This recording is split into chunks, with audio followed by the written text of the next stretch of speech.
Embryology is confined not only to collection of gametes or making embryos, but it is about making euploid embryos to achieve a higher pregnancy rates. Embryology skills, lab culture conditions, gamete handling, and optimal environment are desired and necessary to achieve such results. Before I start, and I already thanked you for the kind introduction, I think we also should thank Intermedics and Hamilton Thorne, who made it also possible that I'm here. Please do take into consideration that I have sort of a bias since I was involved in the launching of a ready-to-use ionophore, and we're currently working on a ready-to-use ionomycin, so there might be another product out on market. And I have no financial interest, but obviously in terms of research, this is my major interest. And when I was asked about the topic that I would love to give here, then I had the feeling that I should tell you something new.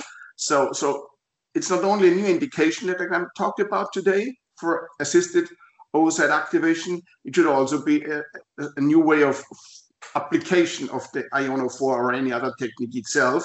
And just to go through the through the basics, why I think this would be logical. It's not said that it automatically works, but I hope I can convince you that at least you should give it a try.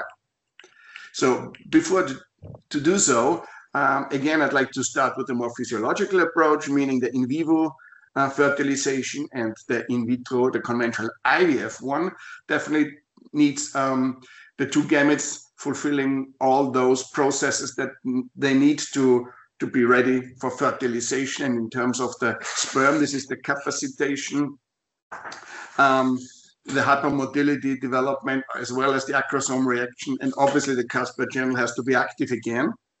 On the other side, the oocyte has to have a synchronized maturation process, both of the nuclear as well as the cytoplasmic maturation. And once this is done, then the two can fuse. And this is from the outside to the inside, a couple of barriers that they have to pass. And this is the cumulus oocyte complex at the very first moment. So by hyaluronidase, acrosine, they reach the zona protein 3 receptor, then there's a passage through the zona pellucida itself, then it's still motile, it passes the perivitellin space, and then via isomer 1 on the sperm and Juno, the protein on the oocyte, they interlink, so there is a sperm-oocyte fusion, which then will lead to oocyte activation and PN formation.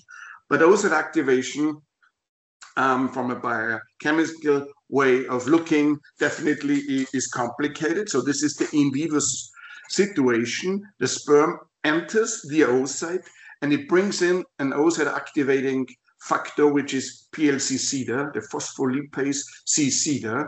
And this phospholipase C-CEDA in turn causes a cleavage of the membrane-bound PIP2 protein. And this PIP2 protein is not that important itself, but it results in two molecules, and both of them are important, particularly if we talk about vitrification and slow freezing afterwards. So one molecule is diacylglycerol, the DAC, that is responsible for the zona reaction, and the other one is for the activation. This is inositol triphosphate, IP3. And IP3 binds to its receptors that are located on the membrane of the smooth endoplasmic reticulum. And upon this binding, the endoplasmic reticulum releases calcium. And it does release calcium in the form of oscillations. It is very important. So the physiological way of calcium patterns are an oscillating one. And this will then cause further downstream effects. And this is listed here. So the left part we already have discussed. So we know about the stimulus and we know about the on mechanism. But definitely there are two major, I would say, tasks that an oocyte, a competent oocyte, must have. And one is the oocyte has to have a calcium sensor. So the oocyte has to realize once that there is a deficiency in calcium.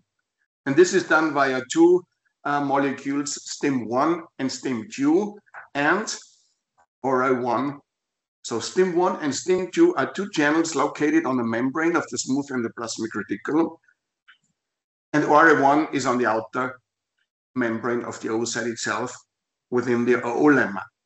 So STIM2 is for mild deficiency of calcium. So if the oocyte realizes, oh, there is a deficiency, so it will immediately react if there is calcium available.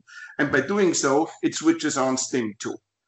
But let's imagine that this is a more dramatic loss of calcium.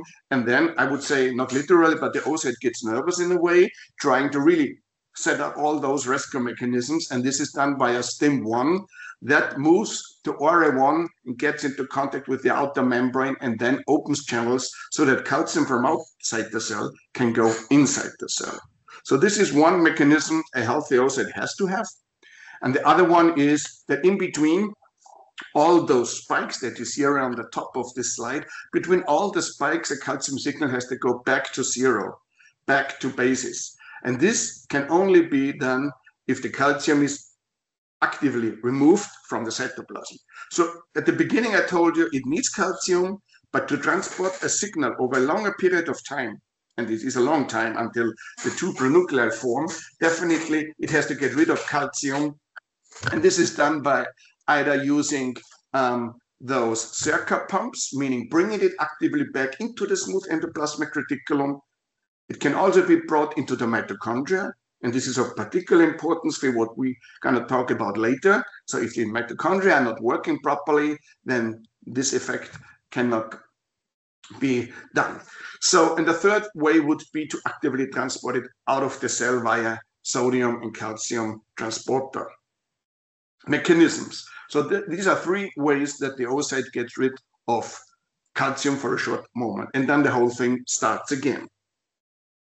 And this is so complicated so that you're really, you're pretty sure and you will be aware that at any genetic mutation, any problem with one of those proteins definitely will cause infertility in terms of no fertilization. I'm not saying that one can circumvent that. This is what we discuss a little bit later.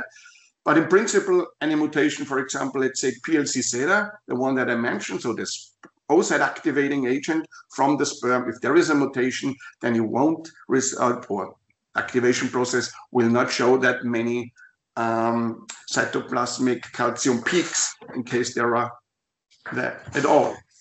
So the less PLC zeta is available, the less spikes are formed.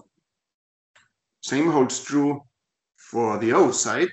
So some of those compounds that I just mentioned, if there is a problem, definitely you will end up with the loss of oocyte activation.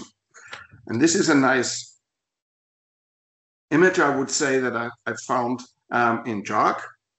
So this summarizes all those genetic problems that cause all those problems that we not daily but regularly see in the IVF lab. And let's have a look on the fertilization failure, because this is the one that we talk about. So most likely candidates are TLE6, also PEDI6, and in particular, and this is very well analyzed recently, this is V2.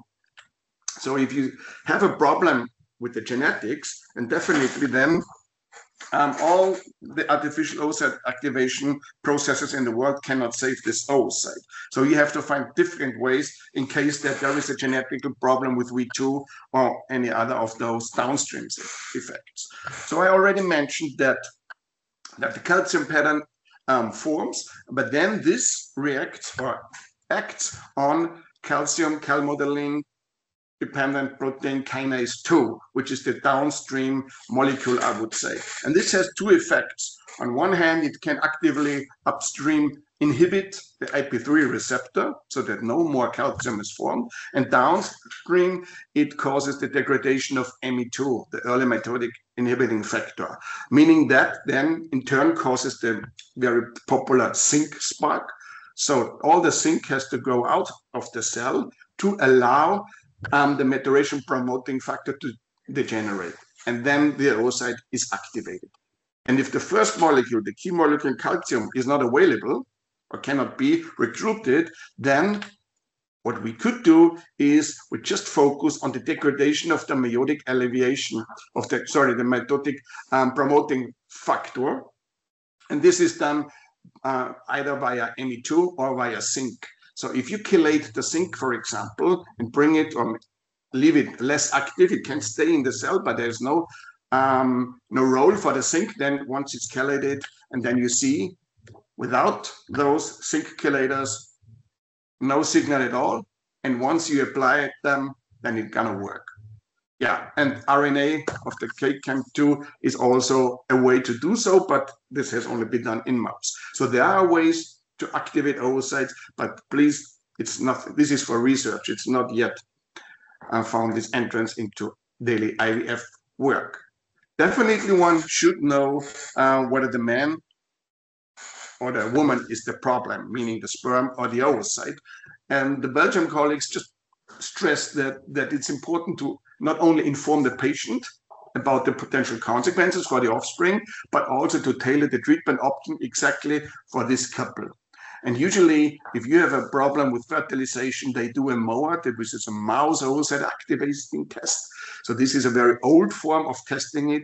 They moved so that they take human sperm and they have a look what is the percentage of activated mouse oocytes. So they moved from the MOAT more to the MOCA and the HOCA, which means mouse oocyte calcium analysis or human oocyte calcium analysis. So they actually calculated the amplitude multiplied with the frequency, and if a certain score is reached, then the sperm is not the problem. And below this score, then maybe it's a male factor. And plus doing some immunostaining testing for PLC-Zeta, just to rule out a problem. And you see all those usual suspects, V2, PETL2, TOP8, TLE6. These are the proteins. Once they are mutated, then they cause fertilization failure, complete fertilization failure, or very early embryonic arrest. So this can be analyzed, and this is done, at least in Belgium, this is done. I send all my patients where I do not succeed, I send to Belgium. So far, it was 3 couples, and one of them got pregnant. So if there is no calcium in the cell, definitely you could bring it up artificially. So AOA is the solution. Well, sometimes it is, I would say, but not all the time. So there are several methods available. And just to have a short look on those that we do not do regularly. So there's the mechanical activation on one hand, so doing a more rigorous ICSI process by moving the pipette within the oocyte and hoping to release calcium from the internal storages from the endoplasmatic reticulum. So this might help also to accumulate metabolic active mitochondria from the periphery more to the center where the fertilization takes place. So this might help. This is called mechanical activation. The other one would be electrical activation. So direct or alternate current is used to create pores within the membranes, which would allow calcium to enter from outside the cell, from the calcium medium. Meaning if there is a calcium medium without calcium, definitely this won't work. So you should keep that in mind. Yeah, well, what most of us do is to find any way of chemical activation. So with the problem that chemical activation actually only causes one single peak of calcium. So it's never this oscillatory pattern that I mentioned before. It's one peak, and if you're lucky, then you reach those cutoff values that you need for oocyte activation. So why then do ionophores work? If there's only one peak, as shown here, you see that actually that once there is one peak, this one is the most important one. The first peak is the crucial one, and the higher it is and the higher the amplitude is, so the more calcium is released, meaning the area under the curve is that what is critical. On top of that, actually there's also the chance of orthophosphorylation of the downstream events, meaning that even in the absence of calcium, CAMK2 can go on, disrupting, for example, Me2 and causing the degradation of the maturation promoting factor. So once started, it might move on even in the absence of calcium.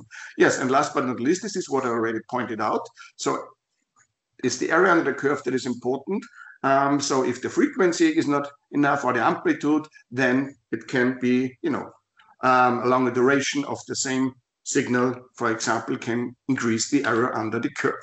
And this might help to pass the critical threshold that is needed for human oocyte activation. So the chemical activation, and I will mainly talk about ionophores. So there are two ionophores available. So either in a ready-to-use form, the left one, sorry, the 823-187, but there is also something like ionomycin that people or researchers around the world try to mix themselves, which is not easy because it has to be mixed with DMSO because it's not, it's hydrophobic, so to say, and no one knows exactly about the concentration. So this is something tricky, but can be done, just to let you know. So it's calcimycin on the one hand and ionomycin on the other. And again, the area under the curve is everything that we need. We have to increase it. Here you see the physiological situation. So as soon as the sperm is in, there is a certain latency, and then the pattern starts. The calcium efflux from the endoplasmatic reticulum will start. And this happens in a timely dependent manner. The unphysiological situation is what we have in the lab if we do AOA. And here is a paper from Ghent. So they analyzed the ready-to-use calcimycin that I was talking about and compared it to the ionomycin at a rather high concentration. And you see the ionomycin performed better in terms of calcium recruitment, but the reduced calcimycin did the same job in their hands. Except maybe for globosospermia that would need a really, really high stimulus to go on with fertilization. The reason why calcimycin can have a lesser dose, meaning that it doesn't have to be concentrated that high, is that it needs two molecules of calcimycin bind one molecule of calcium and bring it then into the cell. So it's double the concentration that you need, but the effect is less in terms of safety.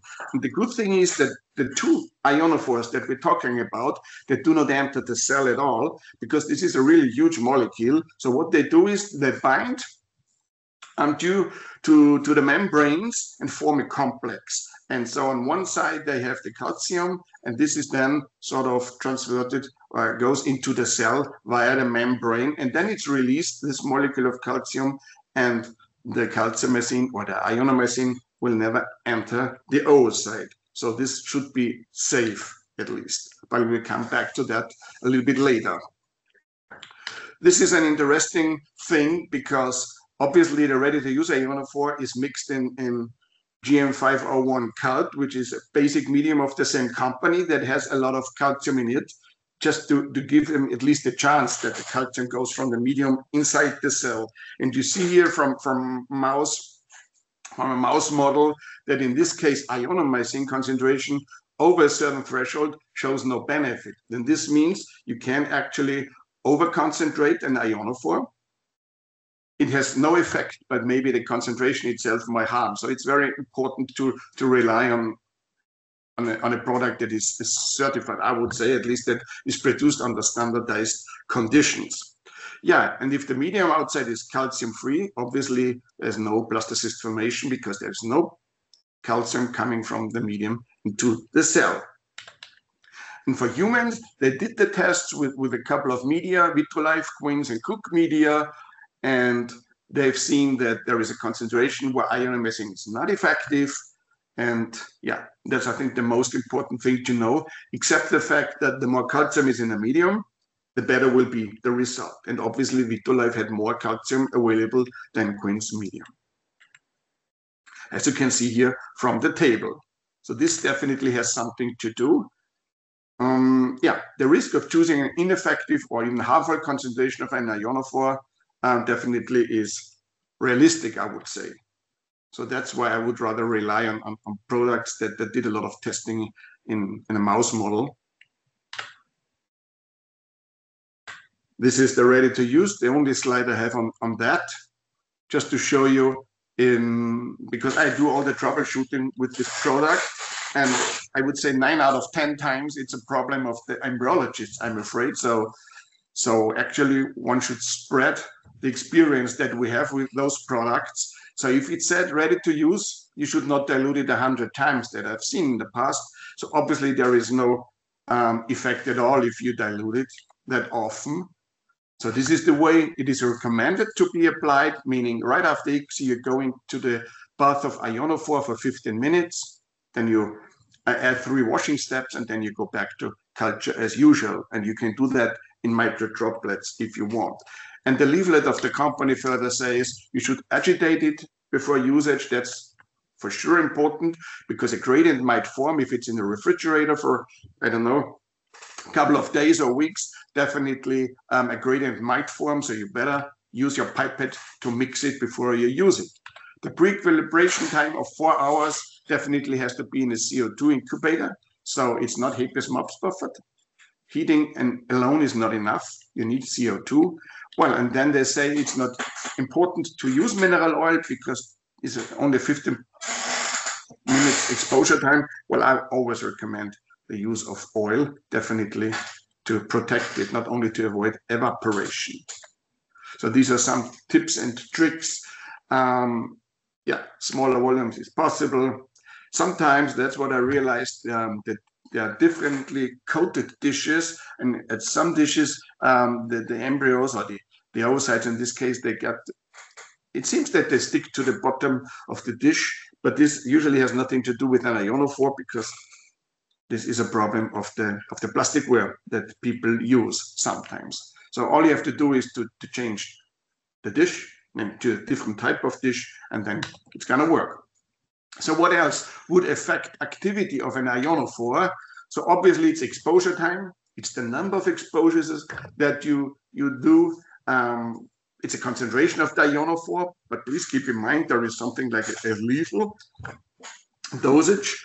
The quality of an ionophore, the type of ionophore, the latency that it takes. But if you want to increase the area under the curve, meaning that more calcium should go out of the smooth endoplasmic reticulum or come from outside the cell, then definitely all you can do is to work on the exposure time or on the number of exposures. And this has been done. And it turned out that prolonging the exposure time is little effective, because it's still only one calcium peak, even though it might get a little bit higher, the amplitude. Yeah, and the calcium in the culture medium is limited. So once you used all the calcium or most of the calcium, then there will be no effect by simply waiting longer. And that's why people turn to apply it more often. And this is shown again here by the Nikiforaki paper. So this is the ready to use, and on the left side, and the ionomism on the right side. And for both products, you see, if you apply it twice, you have 2 peaks, but the second peak usually is a little bit smaller. And if you do it 3 times or 4 times, which maybe would be more physiological, but no one tested it so far, definitely you will get even smaller peaks, but a constant stimulus might cross those critical cutoff values. That's at least the theory behind it. So let's have a look on single ionophore application and the indication. So we're one of the first to use the ready-to-use ionophore in a prospective multi-center trial, and we found that it worked quite well. And as a byproduct of this prospective study, we excluded all the cryptozoic spermic patients, the azoospermic patients, just to avoid the influence of severe male factor subfertility. And we did succeed prospectively. So the live birth rate was about 25 to 28% in these groups compared to the previous cycles of this group. So there was only a 1% live birth rate. So overall, every third to fourth patient got pregnant or got a healthy baby. This is not that high, but you should not forget that this is really a very bad prognosis patient group, and they had a cycle that did not work at all before.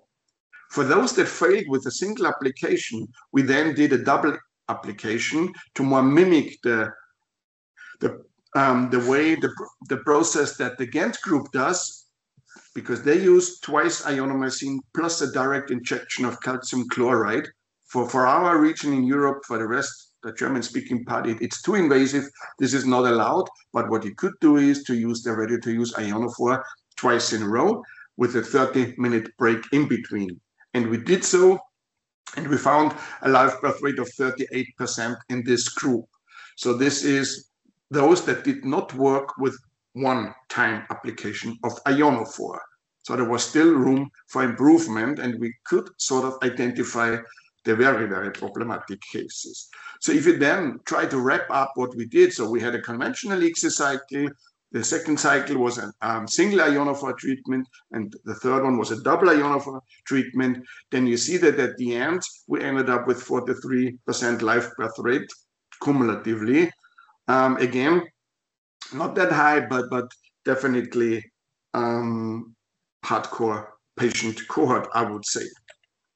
And this is the difference that you could have if you, from the very beginning, do a double stimulus. And this is actually what we are currently thinking about. So maybe we should actually change our strategy and do a double application with an ionophore. But if you do so, it's very important to keep in mind that you have to refresh the drop of ionophore. Please do not try to save money here by only using the same drop, because if the calcium is gone from the mixture of ionophore and culture medium, then definitely you will have no effect. So if you take the bottle of ready-to-use ionophore and use, I don't know, 50 microliter drops anyway, then it's 100 microliter instead of a 50 microliter. This shouldn't be a big deal. But you should not use the same drop, that's for sure. Yeah, and then this is something that is also interesting, and you might have heard of that, and maybe you're already doing that. So there is the theory that ionophore also can stimulate mitosis. Stimulate mitosis means you would have faster cleaving embryos, or at least more blastocysts. And this was also published by our group. Again, a multicenter study, an Austrian multicenter study. But this is not artificial oocyte activation. Actually, it's trying to activate mitosis. So it's always under the same term, it's used under the same term AOA, but it ain't. The theory behind is that actually, like oxygen, every mitotic division needs calcium. So whenever mitosis is ahead, then there is a peak of calcium, and then it's gonna cleave. If you chelate the calcium, there will be no cleavage. And if you look, or have a closer look on arrested embryos, definitely you will see that they have almost no calcium. So calcium and mitosis, they do go together, and this was the idea behind. So we did do an ionophore treatment, and we had a 45% live birth rate compared to the 13% from the previous cycle. The group that we did include here was complete embryonic arrest, so no transfer in the previous cycle. We did a delay of 24 hours, which would be a morula on day 5, an HL embryo on day 4, or we had also couples included with less than 15% blastocysts.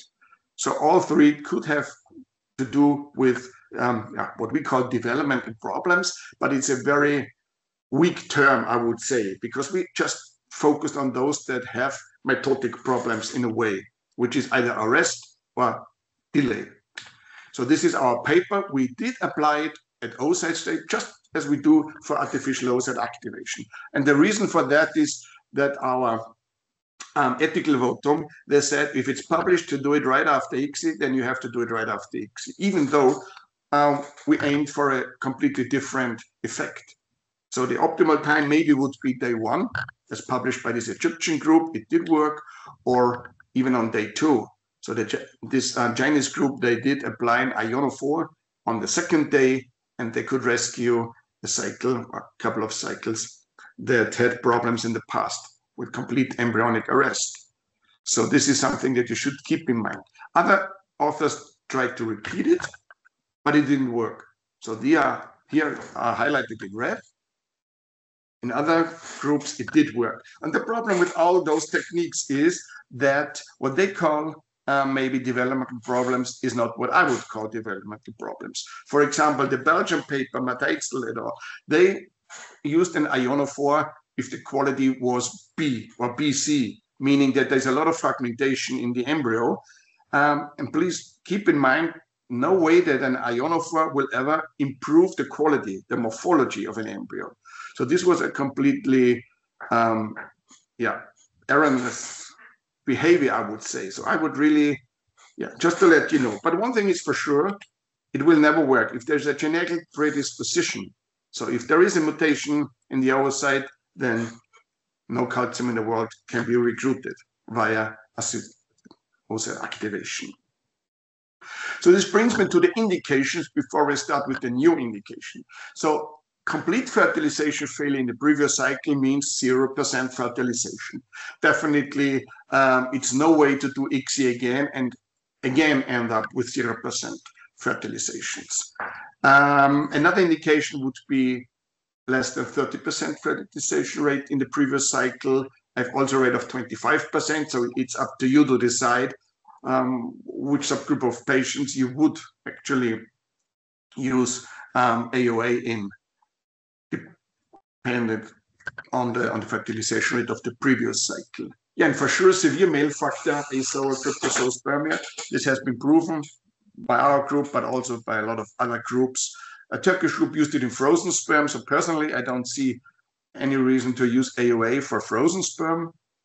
And there are also some contraindications, I would say. It's not really a contraindication. It's just like saying that it didn't work, for example, in a group of low ovarian response. And this is quite obvious because if you only 1 or 2 eggs, it's a statistical problem rather than a non-fertilization problem. For those oocytes that show a cluster or aggregation of smooth endoplasmic reticulum, this is the disc-like structure, mostly in the center of the oocyte. In these oocytes, all the calcium is concentrated in this disc. So you should not bring more calcium into this oocyte. So no AOA, please, in this type of oocytes. For the immature oocytes, there is the idea that the spindle might not form completely correct, but this is still under investigation. So ESHRE actually, in their good practice recommendation papers, did say that AOA can be used for global zoospermia and for 0% fertilization failure. It's not an add-on technique any longer. For all the other indications, it would be. And this brings me to this problem with the spindle. Here you see that, what I mentioned before. In this case, it is recommended by the Belgian colleagues. If you think you have an telophase 1 egg and metaphase 1 egg, give them a couple of hours to mature to metaphase 2, and then do the ICSI, and then wait 1 hour, which would allow more cytoplasmic maturation for these eggs, and then apply the ionophore. This is the idea of the Belgian colleagues.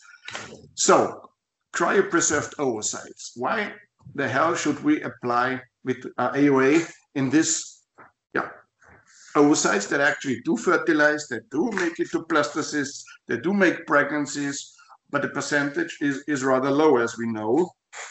So why would that make sense? And I tried to find in literature a couple of papers that actually would be in line with our hypothesis that there is a problem with the calcium machinery after slow freezing in particular, but also after vitrification. And this is one of those papers that I found from Jonathan van Blerkamp's group. So he's one of the gurus working with the oocytes in good old times. And what they did see on the left side, a fresh oocyte, on the right side, a slow frozen oocyte. So it's not a vitrified oocyte, it's slow frozen. And they did what they always do. They try to color or to dye the highly polarized mitochondria by using JC1, which is their dye. So whatever is here in the fluorescence manner shown means it is highly polarized, means it's metabolic active and is a good mitochondrion. And in the fresh oocyte, you see that they are distributed right in the periphery of the oocyte, close to the oolemma. But if you have a slow frozen egg and if you thaw it, then you see that either these mitochondria are lost or they are relocated to the center of the oocytes. And this is definitely something that is not normal. And if you then try to activate or to create some calcium pattern and you use a fresh oocyte, and you see here with the fluo4 dye, you see here on the left side that definitely calcium is there's a calcium efflux from the smooth endoplasmatic reticulum. On the right side, the slow frozen egg, no calcium response at all. So there is no reaction of this oocyte to an ionophore, to calcimycin in this place. So slow freezing has two negative consequences for the oocyte, or might have two negative consequences, because it depends obviously on the cryoprotective, also on the timing. So there might be schemata that do allow a better survival, but for this study, there were two problems. One was the loss of ability of pericortical mitochondria to retain high polarity, and the other one was a significant diminution in the ability of the thawed oocyte to upregulate calcium in response to the ionophore.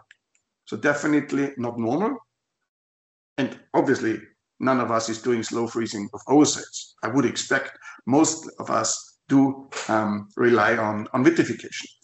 But it's important to understand what our hypothesis was to start with slow freezing. Because not only the homeostasis is defect, it's also the ultrastructure that changes. So on the left side, you see the fresh oocyte, and on the other side, you see a slow frozen oocyte. It looks pretty much the same, but you see black asterisks here, and this means these are degenerative mitochondria. And it's not only a degeneration of the mitochondria, it's also, again, this dislocation of the polarized mitochondria. So the same as the Van Blöcken group did evaluate before. And then you see here highlighted in orange, markedly swollen smooth endoplasmic reticulum vesicles. So actually, if you try to quantify that and distinguish between the situation in the first column, that is the presence of normal mitochondria versus the presence of degenerative mitochondria, then you see that the swollen endoplasmatic vesicles actually are very much associated with the vacuolization, meaning that there is sort of a damage in the slow frozen, and this can be seen in ultrastructure. So fresh oocytes obviously are different in that. But what is important, there is no sign of apoptosis. So they did actually look for caspasis and for DNA fragmentation. There was no difference at all. Actually, there was no apoptotic phenomena were detectable, meaning that this is exactly the reason why they do implant. If they survive, if the ultrastructure is not that damaged, so then there is sort of a recovery, and it may make it to a healthy baby, but at a lower rate. So again, if you see here and compare vitrification and slow freezing, then you see that there is a vacuolization in the slow frozen. So you can see that at first glance on the right side, large vacuoles, but almost never there are vacuoles. And in the vitrified ones, there are some, but this has to do with the carrier that you use. If you use a closed system, you have more vacuoles than you use an open system. I don't know how it's done in India. If you use a rapid eye straw, for example, from Vitrolife, or you do use a more open system like the CryoLeaf, the CryoTop, the CryoLoop, because there you have less vacuoles. This is for sure. And also there's a change. So vitrification is pretty much the same than the fresh, but there is a change from the mitochondrial smooth endoplasmic reticulum clusters more to the mitochondrial vesicle part, meaning there is an increase of this change of this organelle. And to make it very clear that the closed system is the problematic one, please compare here the fresh oocyte with those that are vitrified or vitrified in a closed and open system. Then you see on the bottom left the damage actually on the left side of those 4 images, that even in an open system you do have vacuoles or sort of signs of damage, but it's nevertheless as severe as with a closed system. And this is something that one should keep in mind. So it's better not do slow freezing, you better not do a closed system, except maybe there is a seropositivity of one of the partners. Again, the ultrastructure might change over time. So in a closed system, if you warm it, and this is slow freezing and vitrification, it's more or less the same. This group showed that you wait 3 to 4 hours, then not much of a difference. But then if you wait another 4 to 5 hours, then you see the forming of those large mitochondria vesicle complexes. And this is definitely not saying that this is completely non-functional, but definitely it's a change in morphology. And this is never good because mitochondria, smooth endoplasmic reticulum, have all to do with calcium. And this brings me to the whole problem that we have, the impairment of calcium homeostasis. And this was analyzed by other groups. Yeah, one of the effects that I didn't show here is that if there is a calcium efflux due to this damage of the smooth endoplasmic reticulum clusters, then definitely this calcium might cause premature cortical cannular exocytosis. So then there is no way to do the sonar reaction. And this means that IVF won't work or may cause polyspermy. So that's why we do use ICSI as fertilization method for vitrified warmed oocytes, but also for slow frozen thawed ones. So let's now focus on vitrification. So slow freezing obviously is a problem. What is the case with vitrification? And this is an open system, a study from the Spanish group, from the EV group, so very experienced group. And if they look, they did find different locations, distributions of mitochondria, and they tried to compare it between the age groups. So the young women here on the left side means less than 27 years, while the one with advanced age, it was above the 37 years of age. And you see here, bottom left, you see a fluorescence photo image of an oocyte, and you see mitochondria either in the cortical area, so highlighted with a 1, or more to the center. This is 2. And the pattern 3 that you see above, the pattern 3, the green one, would be a mixture of the 2, meaning having metabolically active mitochondria in the periphery and in the center of the oocyte.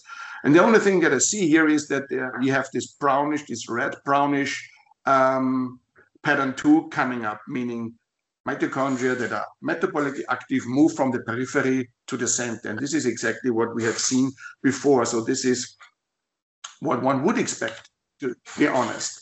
And they also did analyze ROS production, meaning if there is a damage due to the stress in the vitrification process, and they did not find any difference. Although after vitrification warming, it went a little bit up, it was not significant.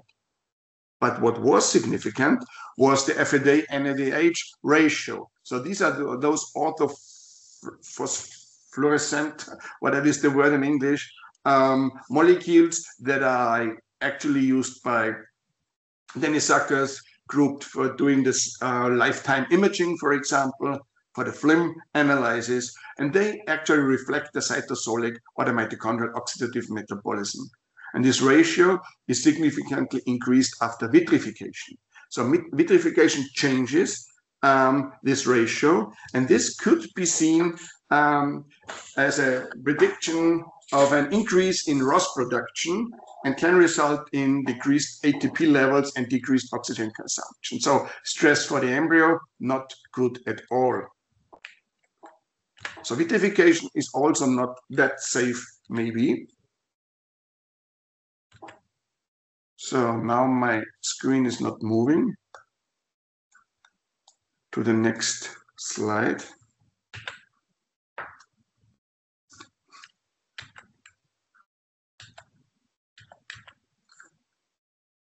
And I don't know why.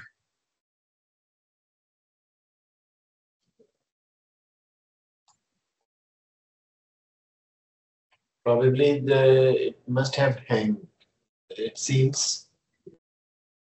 What did change? But the camera is on, you're visible, and your screen is, the previous screen is visible, but it's static. It's not changing. Okay, so I go out and go in again. Yeah, probably that is the best remedy.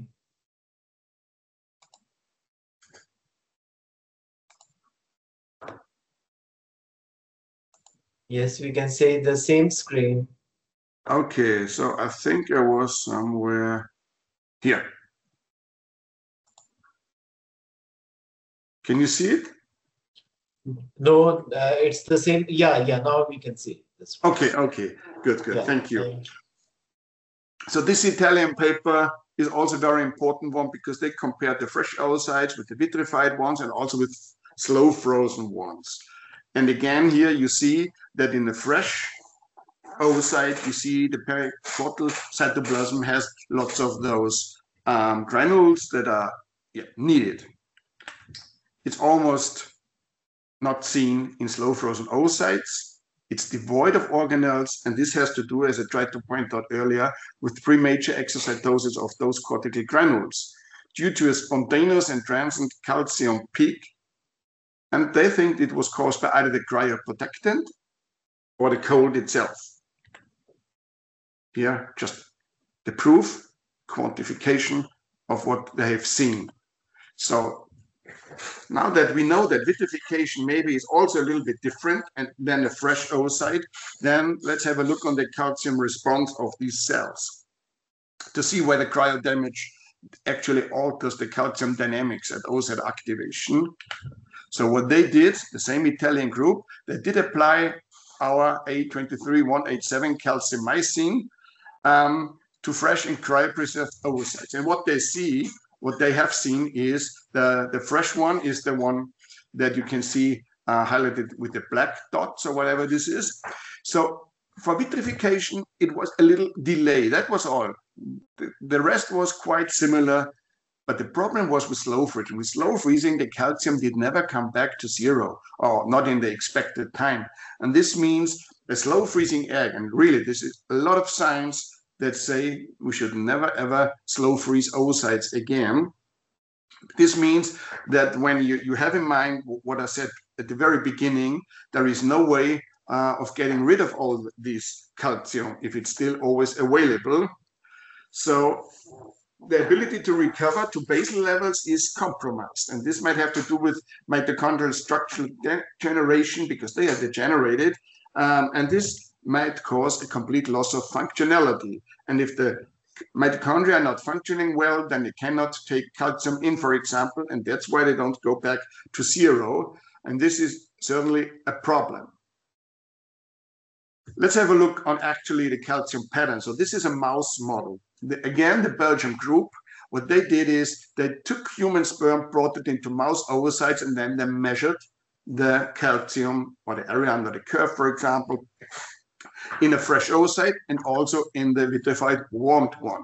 And what they found is that actually, although the frequency is higher in the vitrified warmed ones, so it's a little bit out of order, so a higher frequency, but a much lower amplitude. So at the end, the area under the curve was lower for vitrified mouse oocytes. The same holds true for strontium chloride, which is actually the key agent that helps to activate mouse oocytes. So it causes also oscillations. In mice, it's the perfect compound. In human, it ain't. So what they did see is that even though strontium chloride was applied, it reacted worse in vitrified warmed eggs as compared to the fresh ones. So something in the machinery did not work, but it's still mouse. Then what is of interest for us is they did a certain exposure, so at least 2 exposures of ionomycin, so not calcimycin, ionomycin, and they did see a lower peak in both of the stimuli. So whatever I said before, that the 2 peaks will create a calcium peak at least, definitely after vitrification and warming, it will be lower. And this means if it's lower, then definitely the area under the curve is less. And if the area under the curve is less, there's a lower chance of a vitrified oocyte to pass the critical value, meaning that then it won't work with fertilization. And this is important to keep in mind. And I think it stresses what I said, and it somehow confirms the hypothesis that vitrified warmed oocytes do use some stimulus as well. And this Belgian group did a very nice study because they had a look on every single step of the vitrification process. And they did see that actually the equilibration solutions, in this case, there were 3 solutions, not the vitrification solution, but the 3 equilibration solutions, they actually, every single one of them caused a peak of calcium. So meaning this is an artificial efflux of calcium from the endoplasmatic reticulum during vitrification. So then it's plunged into nitrogen, and then you see after recovering, so in a calcium-free medium, it won't work, but in a medium containing calcium, it did actually result in a much higher level or area under the curve. And this means the oocyte tried to rescue itself, and it actually switches on the circuit pumps and the store-operated calcium entry, which is STIM 1, STIM 2, and RA1. So in total, there is a way of self-rescue, I would say, but definitely it looks a little bit desperate if the calcium goes that up. And the excessive calcium content in the endoplasmatic reticulum of the vitrified warmed oocytes compared with the fresh ones might promote a calcium flux to the mitochondria, because all of a sudden there is a lot of calcium in the cell that shouldn't be there. So it goes either out of the cell or into the mitochondria, as I tried to point out earlier. And this may cause mitochondrial calcium overload, which initiates apoptotic or apoptosis. And this is something that you should also keep in mind. Vitrification is not as harmless, even though nowadays we do the rapid vitrification and the rapid warming. So not sure how this might affect the calcium behavior. So there are strategies to avoid that. So either they do the vitrification in a calcium-free medium, for example, using calcium chelators. So then there can't be another additional calcium coming from the medium. Or they try to avoid DMSO, because DMSO actually recruits calcium from internal storages. Ethylene glycol does it from outside, like propanediol, but DMSO recruits calcium from the endoplasmatic reticulum. So this causes an increase of cytosolic calcium that might cause a problem during vitrification. Well, or you could vitrify the eggs with the surrounding cumulus cells. At least this should give you some sort of safety. And last but not least, I'd like to show you the only data that I found on human oocytes and calcium response. And you do see that vitrification and warming on the right side actually causes a completely different pattern of calcium peaks. So this is, again, an indicator that maybe artificial oocyte activation should help. At least this was our theory. And this brings me to our results, very preliminary results. What we did is like having frozen oocytes, all of them vitrified. So we did warm them. First, we obviously vitrify them within 2 hours after oocyte collection. Then we did warm them after a storage period of up to 1 year. And then upon warming, we did obviously ICSI as recommended, so not waiting longer than 2 hours. And then we did split. So half of the oocytes we did actually bring to an ionophore bath for 15 minutes, just as I said earlier. And the other ones we just left straight. And then we went to blastocyst stage with all of them. At least this is our strategy. And then we waited for pregnancy. So as I said, very limited results. So we had 82 oocytes that were involved in this observational study. 97% actually survived. So we were quite happy with the survival rate. And then we did the fertilization with the 2 methods. So it was a difference that might be statistically significant. I didn't even check that because it's so low numbers. So it's 77% versus 65%. So a little bit higher fertilization, but usually they shouldn't have these were no cases with fertilization problems from the very beginning. And then the blastocyst foliation was actually 20% difference. And this definitely allowed us or caused that we more often transferred those blastocysts coming from the artificial oocyte activation cohort. And out of the 5 pregnancy, out of 12 patients, one was without artificial oocyte activation and 4 were from the group. But it was no prospective, not randomized. It just should let you know that it works. It might work. We hope that we can increase numbers. We're sure we can increase numbers. It's still an observational study, but we're gonna, we at least will try to publish those data. in the near future. My last slide, because some of you might think that, well, actually this is not safe. If it's not safe for the fresh oocytes, maybe it's not safe for the vitrified warm ones as well. And just, yeah, I leave you with that because this is the standard slide that I always show. For me of importance is to show that the ready-to-use ionophore seems to be safe in a way that the malformation rate is only 0.6%. Having in mind that this is a very problematic cohort of patients, I think this is more than acceptable, except you are one of the parents that have an affected child, of course. Yeah, my summary is, while single ionophore application will be sufficient for the majority of patients, more tricky cases will need more calcium, for example, double application. And this is actually, we're just in the phase of changing that. Ionophore treatment in cases of developmental problems may be considered, but it should then not be called AOA. And apart from the 0 to 30% fertilization, the severe male factor infertility, oocyte cryopreservation should be an additional indication, or could be an additional indication for AOA. It would make sense since, in particular, slow freezing not only changes the homeostasis of calcium, but also the outer structure of the oocyte of those organelles that are associated with calcium. And the formation of vacuoles, degeneration of mitochondria, changes in SCR are the prevailing dysmorphisms. Closed systems, as I tried to say before, perform worse as compared to open systems. And vitrified oocytes do respond to AOA, but at a lower level as compared to fresh oocytes. It's logical, but I just want to let you know that ionophore application should be done after warming and not before vitrification. And with that, I leave you, and I'm happy to take questions. Sorry again for the technical issue that occurred. That was quite lengthy and I think comprehensive talk from your side, Professor Thomas. And thank you very much. And I think we are now ready, open for the questions. Although it was so comprehensive that I don't think that there would be much questions. Much is left to be asked. And still, one thing from my side. You mentioned that you have very well explained all the factors where this can be oocyte activation, oocyte freezing can be used for activation.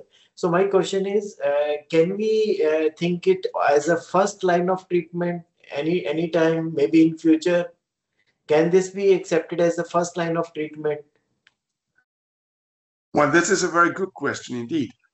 Thinking of, in my role as ESHRE member, I would say, or in a leading role for the for the RCC group, for example, we would never certify a center that does 100%, let's say, AOA, because it's not recommended by ESHRE guidelines, meaning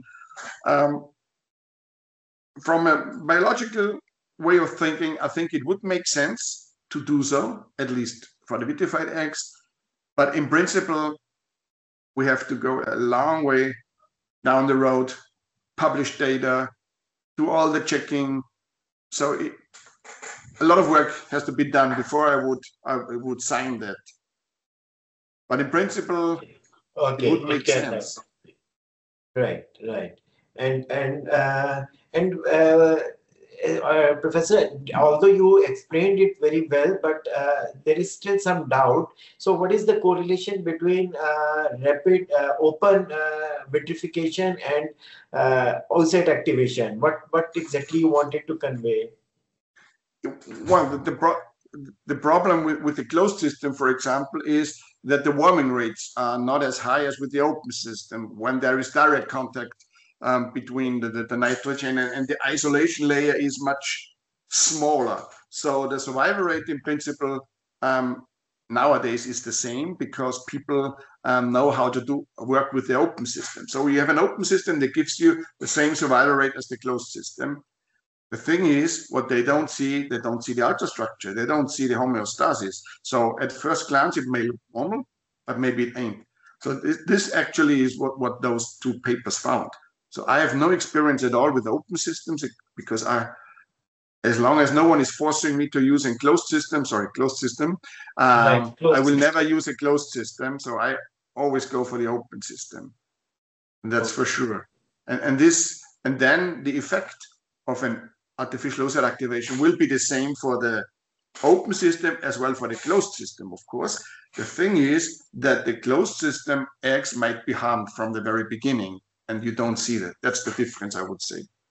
Okay. But it's just my personal thoughts. Okay.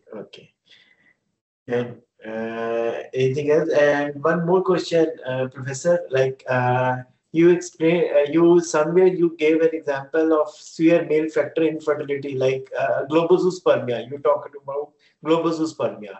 So we have not experienced very good results, even though after oocyte activation.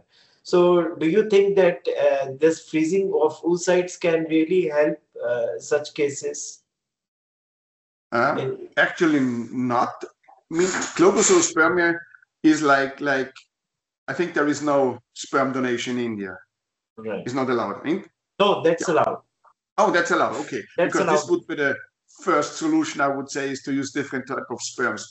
But let's imagine that you have to use globospermia sperms to fertilize. Then never ever one should do it without AOA. But as you said, AOA is not always working. It's also clear that it should be ionomycin rather than calciumycin A23187. This is the ready-to-use one. Although there are at least 3 case reports where it worked, but usually it needs more stimulus. And this means ionomycin twice. And the Belgian colleagues, they also inject the calcium chloride, so it needs more calcium. Okay. And definitely, even though AOA may sort of cause a calcium efflux after vitrification, there is no need to vitrify oocytes in a globozoospermic patient, because if you would freeze eggs in a globozoospermic person, then you bring down the effect, because I showed that the fresh oocytes gives you a certain amplitude. Okay. And if you freeze it, it gives you a lower amplitude. Okay. And you need a very high amplitude with the globozoospermic patient. So it makes no sense in our hands to make it, with a bad prognosis on purpose. Okay. Yeah. Okay. Thank you. Right. We do have some questions in the chat box. May I just let you know that it took a little bit long. In 11 minutes, I have a webinar with American colleagues. Okay. So we'll take questions I'm sorry quickly. for that. Meaning, I think we could either go on. This is no problem for another 6 minutes or so, and the rest can be done via email if you would like. Sure. Try to answer all. We'll take just a couple of questions, and then if there are any more questions, we'll take through email. Perfect. Then just go on, please, with the chat. Right. We have the first question from Mr. Nibhaj Kumar, that in recent studies, ultra-fast warming causes cell necrosis due to excessive rehydration during warming. If so, could this also lead to ultrastructural changes that affect the oocyte activation? Yeah, this is a very good point. And I tried to, at least I mentioned it during the talk once, that with all the new techniques, we're not there. It works. That was shown. But what we don't know is exactly what happens to ultrastructure. The rehydration process might cause some harm. I don't know how calcium would react. Definitely, it will give you a different pattern of calcium peaks, because everything what we do changes the calcium pattern compared to the fresh ones. So I would expect there is a problem. But again, the artificial oocyte activation may give you more calcium. So I think it could also, if the ultrastructure is not harmed that dramatic, why shouldn't it work? I think I would use it once I'm convinced to use it with all the frozen oocytes, which I'm not yet, because I still try to do the both arm study. Okay. Right. And we'll jump on quickly to the second question. So this is from Rishika, and what role do ROS, reactive oxygen species, play in modulating ionophore induced oocyte activation? and how do antioxidants impact this process? Yeah, this is good because this has something to do with culture conditions as well.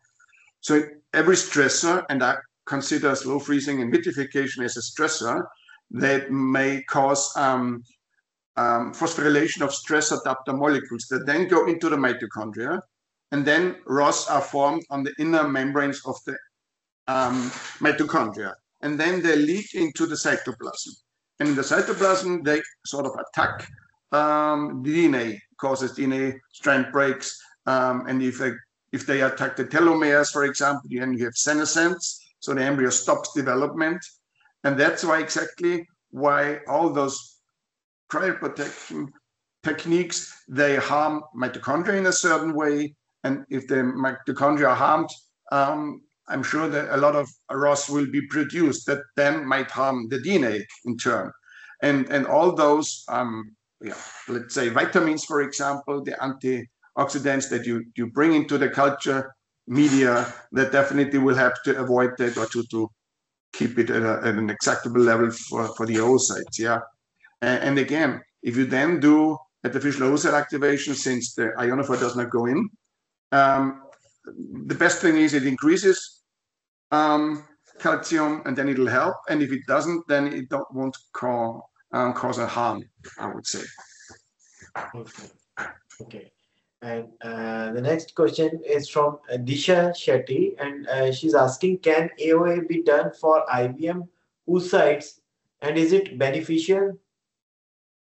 If you did record this talk, didn't you? Yeah. So maybe you can cut out the part where the technique didn't work. Yeah.